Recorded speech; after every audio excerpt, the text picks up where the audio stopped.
আবারও ছেলে ধরার সন্দেহে গণপিটুনি চলছে মালদায়। এবার শহরের ছেলে ধরার সন্দেহে এক মহিলাকে বিদ্যুতের খুঁটিতে বেঁধে রেখে মারধর করেন স্থানীয়দের একাংশ বলেই অভিযোগ।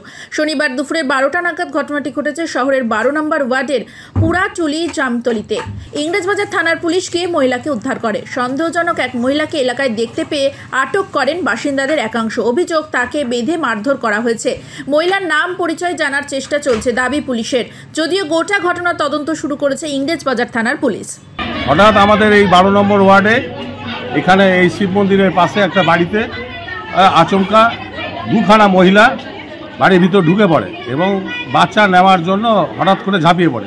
তখন বাড়ির লোক হঠাৎ অচেনা মানুষকে দেখে চিৎকার করে, তখন ওরা দৌড়ে পালানোর চেষ্টা করে।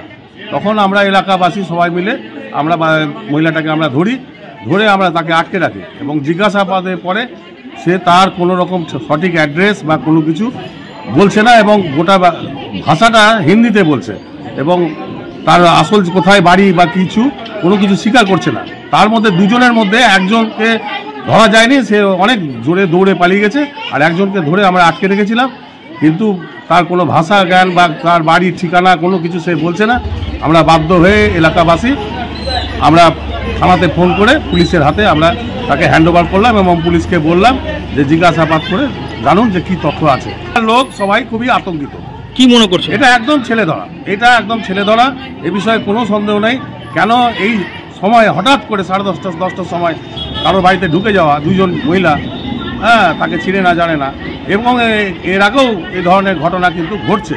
পুলিশ প্রশাসনের কাছে অনুরোধ করব যে এলাকাতে ভালো করে যেন টহল দেয় এবং এই ধরনের মানুষদেরকে যেন গ্রেফতার করতে পারে। সবাই খুব আতঙ্কিত অবস্থায় আছে।